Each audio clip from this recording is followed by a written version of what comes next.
the medical billing process. Medical billing might seem complicated, but it doesn't have to be.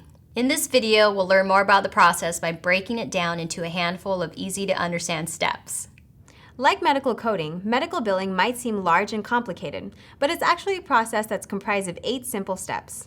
These steps include registration, establishment of financial responsibility for the visit, patient check-in and check-out, checking for coding and billing compliance, preparing and transmitting claims, monitoring payer adjudication, generating patient statements or bills, and assigning patient payments and arranging collections. Bear in mind that there is a difference between front-of-house and back-of-house duties when it comes to medical billing. Register patients. When a patient calls to set up an appointment with a healthcare provider, they effectively pre-register for their doctor's visit. If the patient has seen the provider before, their information is on file with the provider, and the patient need only explain the reason for their visit. If the patient is new, that person must provide personal and insurance information to the provider to ensure that they are eligible to receive services from the provider. Confirm financial responsibility. Financial responsibility describes who owes what for a particular doctor's visit. Once the biller has the pertinent info from the patient, that biller can then determine which services are covered under the patient's insurance plan. Insurance coverage differs dramatically between companies, individuals, and plans, so the biller must check each patient's coverage in order to assign the bill correctly. Certain insurance plans do not cover certain services or prescription medications. If the patient's insurance does not cover the procedure or services to be rendered, the biller must make the patient aware that they will cover the entirety of the bill. Patient check-in and check-out.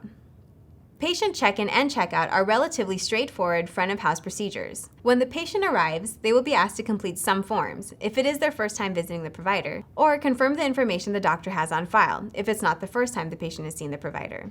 The patient will also be required to provide some sort of official identification, like a driver's license or passport, in addition to a valid insurance card. The provider's office will also collect co-payments during patient check-in or check-out. Co-payments are always collected at the point of service, but it's up to the provider to determine whether the patient pays the copay before or immediately after their visit.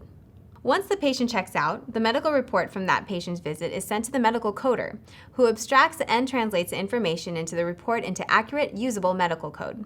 This report, which also includes demographic information on the patient and information about the patient's medical history, is called the superbill. The superbill contains all of the necessary information about medical services provided. This includes the name of the provider, the name of the physician, the name of the patient, the procedures performed, the codes for the diagnosis and procedure, and other pertinent medical information. This information is vital in the creation of the claim. Once complete, the superbill is then transferred, typically through a software program, to the medical biller. Prepare claims, check compliance. The medical biller takes a superbill from the medical coder and puts it either into a paper claim form or into the proper practice management or billing software. Billers will also include the cost of the procedures in the claim. They won't send the full cost to the payer, but rather the amount they expect the payer to pay, as laid out in the payer's contract with the patient and the provider. Once the biller has created the medical claim, he or she is responsible for ensuring that the claim meets the standards of compliance, both for coding and format. The accuracy of the coding process is generally left up to the coder, but the biller does review the codes to ensure that the procedures coded are billable. Whether a procedure is billable depends on the patient's insurance plan and the regulations laid out by the payer. While claims may vary in format, they typically have the same basic information. Each claim contains the patient information, their demographic info and medical history, and the procedures performed in CPT or HCPCS codes. Each of these procedures is paired with a diagnosis code, an ICD code, that demonstrates the medical necessity. The price for these procedures is listed as well. Claims also have information about the provider, listed via a National Provider Index, NPI number. Some claims will also include a place of service code, which details what type of facility the medical services were performed in. Billers must also ensure that the bill meets the standards of billing compliance. Billers typically must follow guidelines laid out by the Health Insurance Portability and Accountability Act, HIPAA, and the Office of Inspector General, OIG. OIG compliance standards are relatively straightforward, but lengthy, and for the reasons of space and efficiency, we won't cover them in any great depth here. Transmit claims. Since HIPAA, all health entities covered by HIPAA have been required to submit their claims electronically, except in certain circumstances. Most providers, clearinghouses, and payers are covered by HIPAA. Note that HIPAA does not require physicians to conduct all transactions electronically. Only those standard transactions listed under HIPAA guidelines must be completed electronically. Claims are one such standard transaction. Billers may still use manual claims, but this practice has significant drawbacks. Manual claims have a high rate of errors, low levels of efficiency, and take a long time to get from providers to payers. Billing electronically saves time, effort, and money, and significantly reduces human or administrative error in the billing process.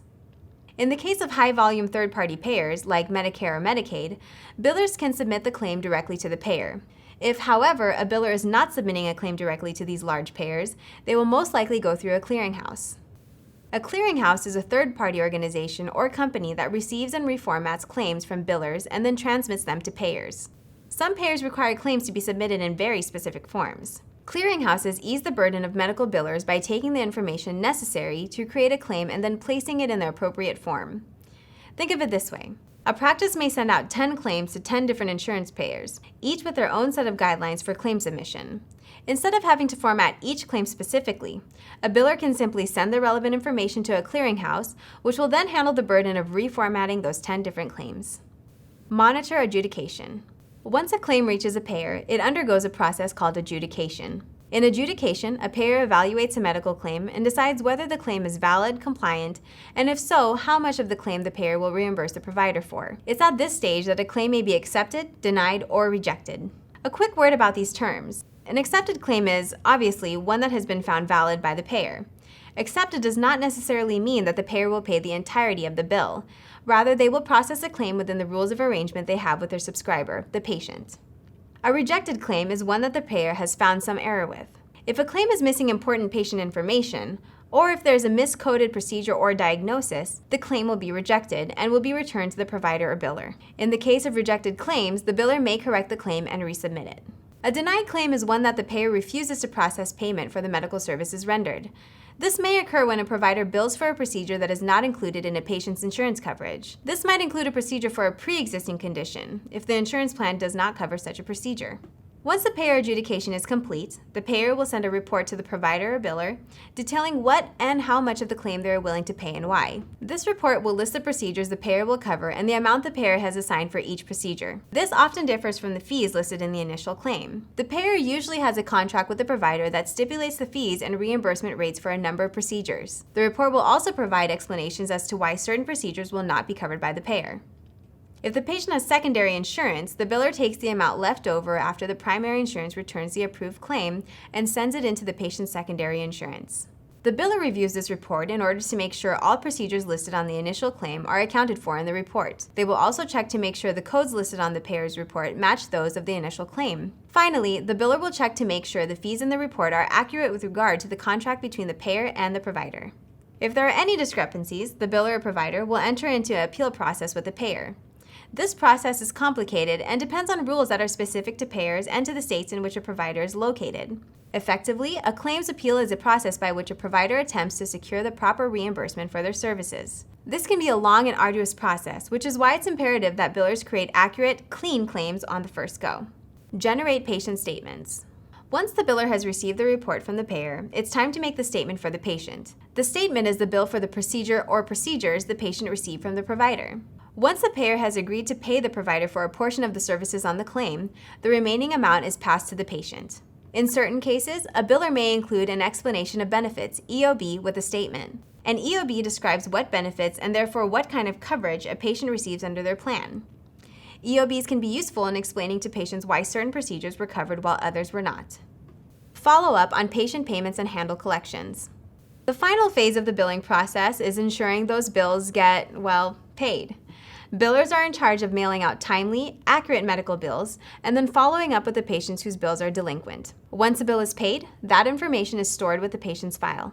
If the patient is delinquent in their payment, or if they do not pay the full amount, it is a responsibility of the biller to ensure that the provider is properly reimbursed for their services. This may involve contacting the patient directly, sending follow-up bills, or in worst-case scenarios, enlisting a collection agency. Each provider has its own set of guidelines and timelines when it comes to bill payment, notifications, and collections, so you have to refer to the provider's billing standards before engaging in these activities.